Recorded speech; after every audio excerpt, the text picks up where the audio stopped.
When we both knew that when people in Barbados didn't entertain the idea that persons functioning in rarefied fields like architecture would be persons of our complexion. There must have been some challenges for you. Because you're still a relatively young man.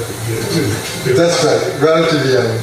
Yeah, I think I would probably start at the beginning. And I think as well at Combermere, we were allowed to have a day release in the technical stream.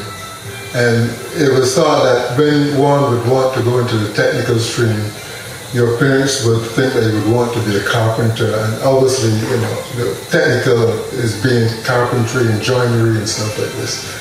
But we made a decision to go into that technical stream, and I think that was the sort of seed to what turned out in the end. After Combermere, the technical stream, I found myself into like public works department as a draftsman, and in the early 60s, the Prime Minister at that time thought that it was very important that at least 2 Barbadians get the first-hand opportunity to work on the Barbados Hilton. Harold Barrow was the Prime Minister at that time. So I did get a chance to work with the architects on the actual design working drawings and the construction of the Barbados Hilton. So I was given the opportunity to work with a very important architectural firm in New York. I did come back and work for 6 months during the construction. On completion of the Hilton, the then architect decided, well, what are you going to do with your life after this? Because I would probably go back into public works and work as a draftsman again. So, in actual fact, the actual architectural firm sponsored me to come back to New York. And way back in New York, in that architectural firm in the States, there are not really any technicians or draftsmen per se. They were all architects. So here I was in this architectural firm only as a technician. Had no idea of or any thought of thinking of becoming an architect. But at that point in time, because in Barbados, before I left Barbados, there were only the majority of architects were expatriates. There were Tommy Tomlin, there were Andy Voss, there were all people, Andrew Steele, they were all white architects and they were all expatriates. And the thinking of studying architecture was way out. So I then decided, since I'm working with this architectural firm, I should probably pursue a degree in architecture, but there was a problem of financing myself and getting a degree in architecture. So I got the opportunity to work with an architectural firm for 4 days a week. I supplemented my income by teaching tennis on weekends, and then I was able to study at night. So for 8 long years, I was able to manage my time effectively, to work in an architect's office 4 days a week. Then on the weekends, 3 days a week, I'd be teaching tennis and getting some additional funds in order to have pay my tuition to go to school at night. Any particular successes you're pleased about? One success was in the 80s, and it's particularly one building. This building was the design of the St. Leonard's Church. That was quite a challenge because it was a totally different concept. And I had gotten a lot of support from the then Archbishop Drexel Gomez and again Archdeacon Springer, because they wanted the whole new concept of being the actual priest down with the actual congregation instead of talking down to the congregation. Now, Tyrone, we discussed only half of your life. Your life as an architect. You were born playing tennis, I suspect. Not born playing tennis. I started tennis when I first entered the doors of Combermere. Okay. We were located in the barracks, the garrison, and when I tell people I went to Combermere at 9 years old, did you go to school at 9 years? Yes, we started at 9 in those days. We started in lower prep and upper prep before we got to the first floor.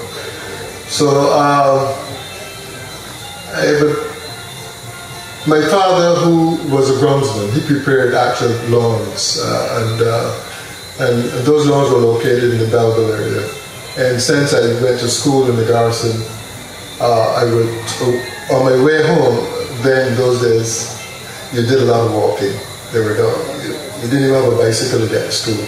So I'd be winding my way down from the Garrison into the Belleville area to go with my dad. And he would probably say, hey, we have these grass courts and stuff. And before the actual, it was in those days, they were all white people, majority 90% of people playing lawn tennis. And he thought that the chance before the players come to introduce me to the game.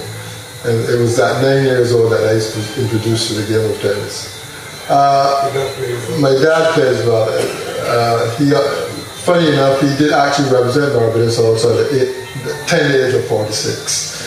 And then again at one time he was the oldest player ever to play for Barbados as a tennis player, and I was the youngest player ever to play for Barbados as a tennis player. So, but in those early days, as I was still, I hid all this from my schoolmates because playing tennis in those days was probably considered sissy or an elitist game. So I played my tennis, and they didn't even know that I was able to play against some of the masters, including Harry C. and Danson Holder, who played tennis. And when I mentioned place like Princess Alice, I said, oh, Princess Alice, where is that, I said, we had a Princess Alice before the Water Harbor.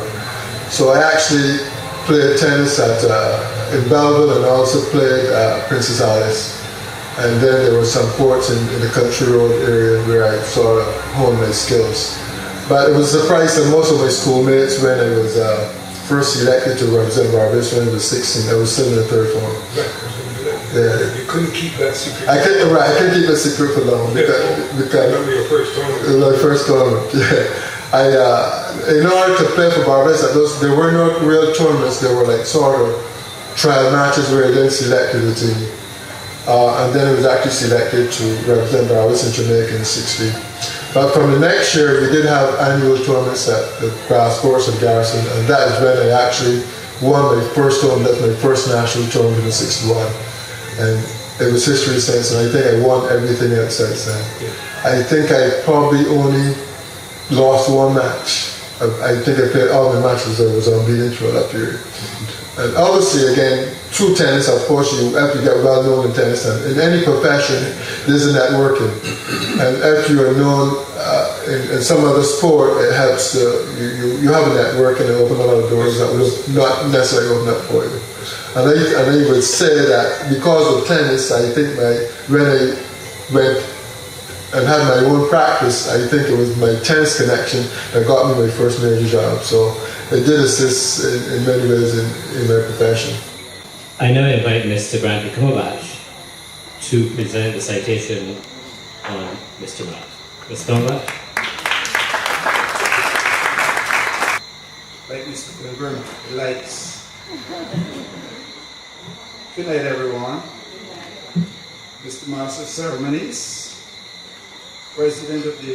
acting president of the Combermere School of Scholars Association, Mr. Duncan Smith, members of the executive, past and present, fellow Blue Urban class members, and members of board management who may be present,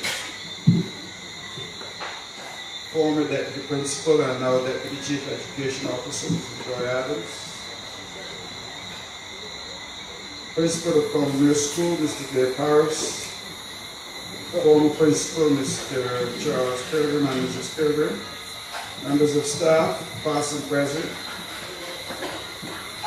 fellow Blue Urban honoree, Blue Urban honoree, Mrs. Marble High, fellow old scholars and current students, invited guests, and any others present whom I may have missed, good evening again. This citation for Mr. Tyrone Mapp has been prepared by a distinguished old scholar and lifelong friend of Tyrone and colleague, Erskine Rose.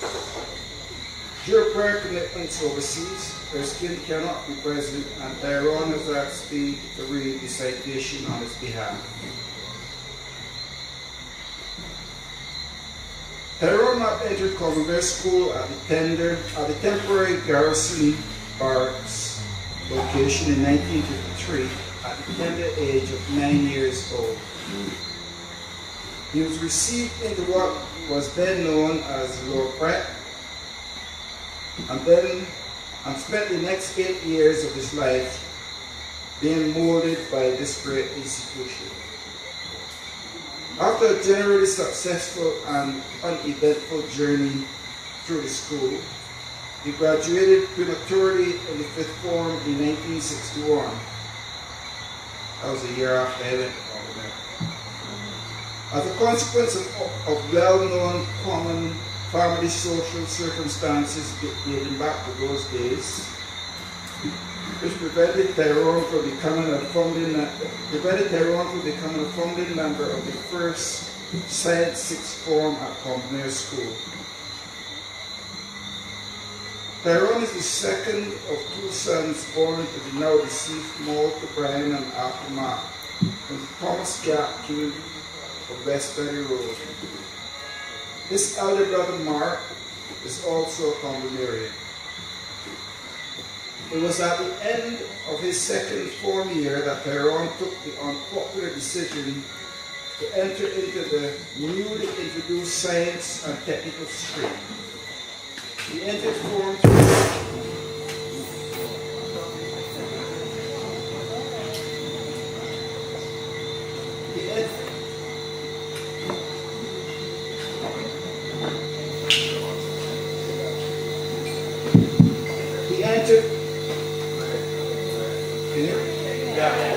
He entered Form 3T along with a number of other brave or not so brave souls, most of whom are now very well known for their contribution to their country and this school, for whom at this time would have valiantly swum in what was then uncharted waters for Combermere.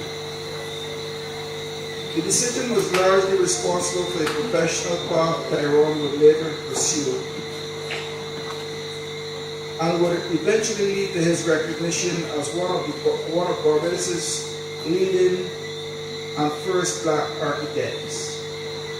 This decision also fortuitously presented the opportunity for him to meet Erskine Rose, who had made a similar decision, and they would go on through school together to become not only great friends, but brothers in the creation of a close and lasting relationship, which eventually led to the formation of the foremost significantly black-owned and highly respected architectural company, namely Rose and Mapp Architects Limited, which was subsequently renamed SR Architects Limited.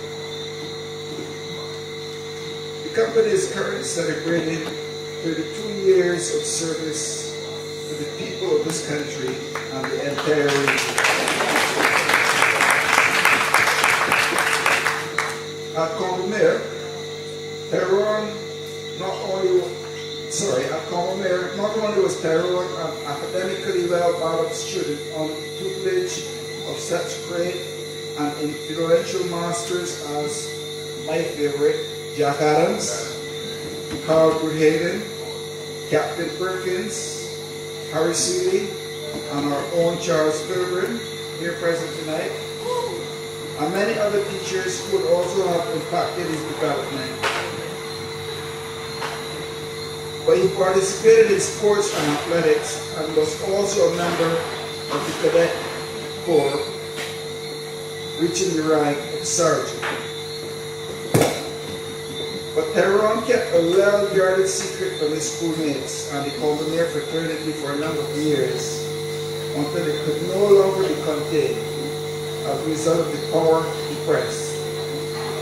From a relatively young age, Tyrone had been secretly involved in that little known and inaccessible sport of tennis, which was hardly played by many people of color, let alone poor boys from Combermere School.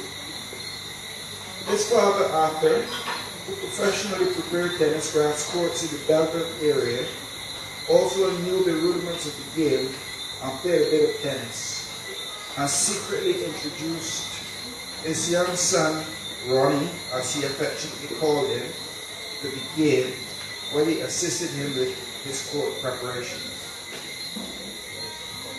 It was only at his third form level that his extraordinary talent in the sport was revealed, not only to the Combermere fraternity, but to all of Barbados. And the rest of the story became part of Barbados sports history.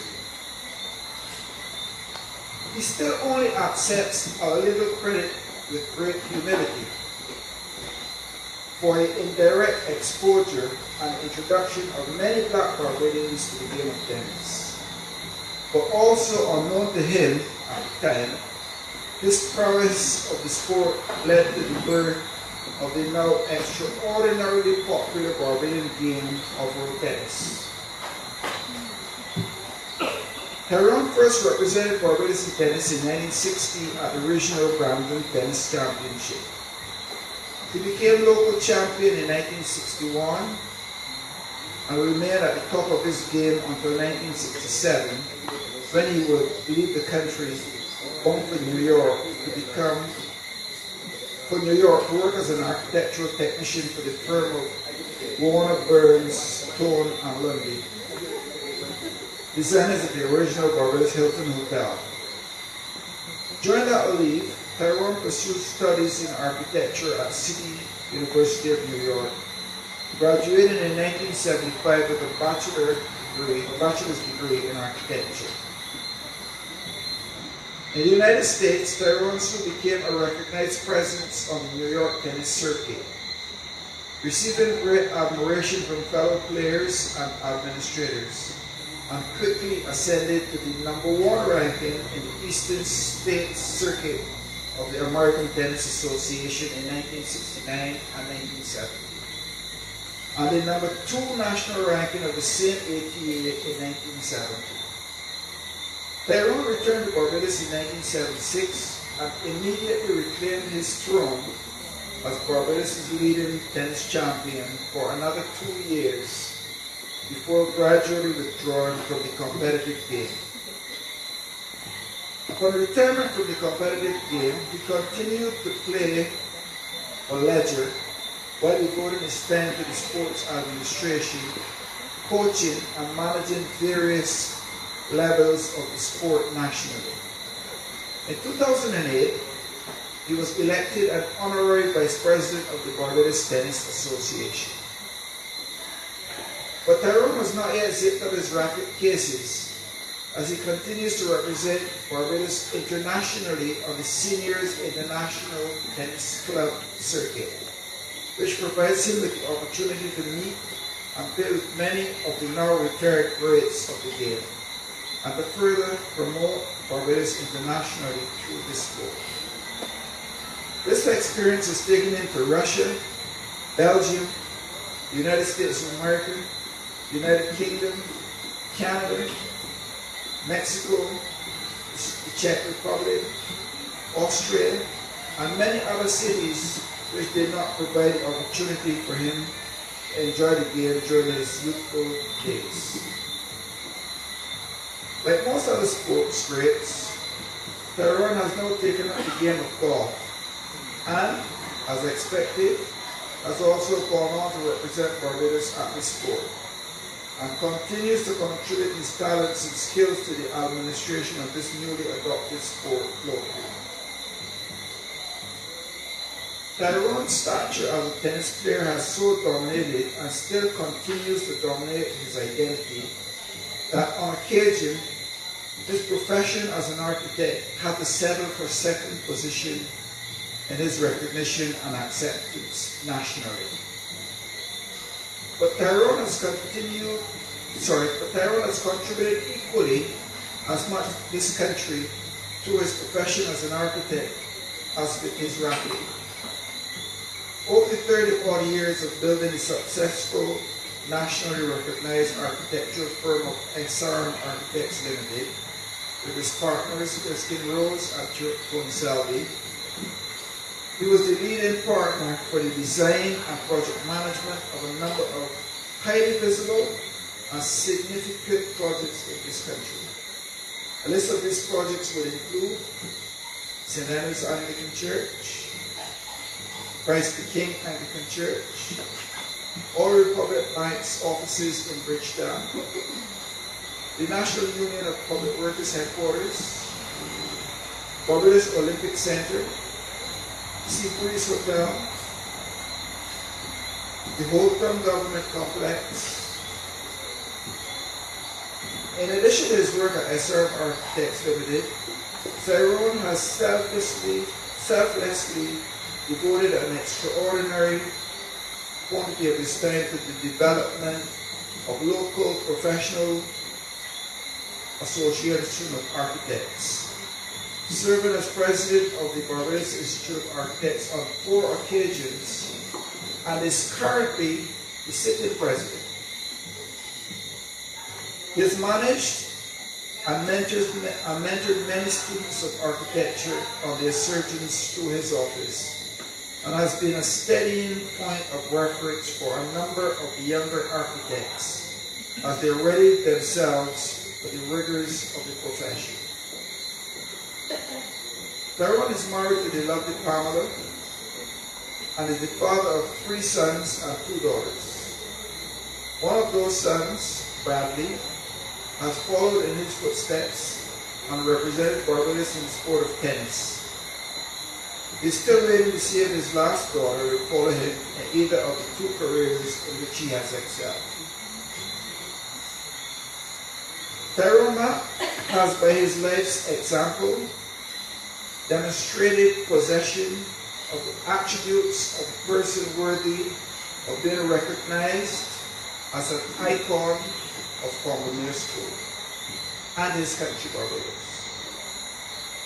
It is therefore quite plausible that he is a very eligible candidate who is undoubtedly also worthy of elevation in the Blue Ribbon class of the Combermere School Old Scholars Association.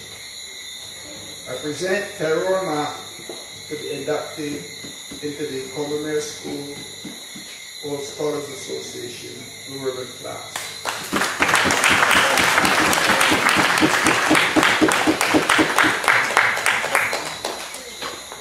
Thank you, Mr. Combermere. I now invite the other school captain, Sapphire Dublin, to present Mr. Mapp with the Blue Ribbon Award, thereby inducting him into the Blue Ribbon class of the Combermere School.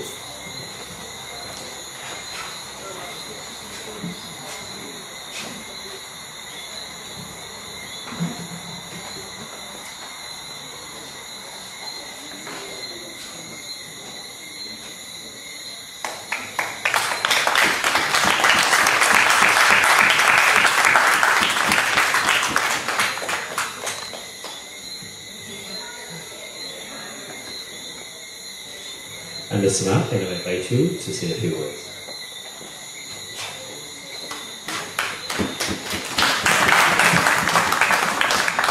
Good night. Good night. I always like to say a few words because I'm a man of action nowadays.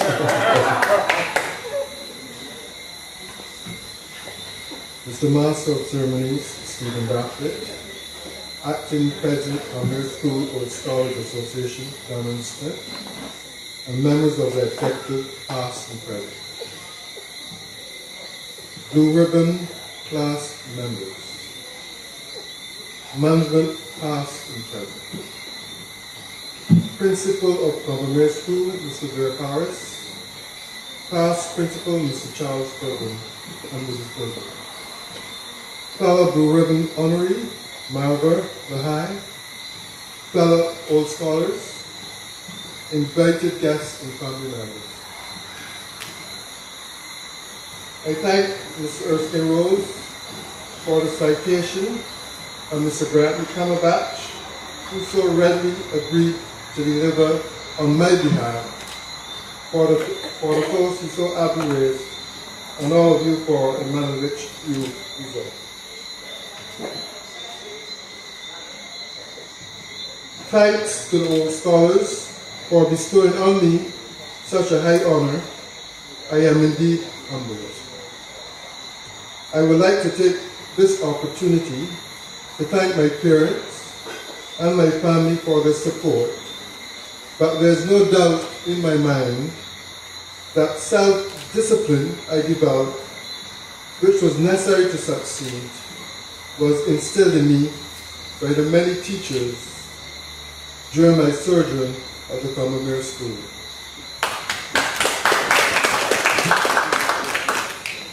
Special thanks to Jack Adams, Carl Broodhagen, and Harry Steele, who were very instrumental in my development.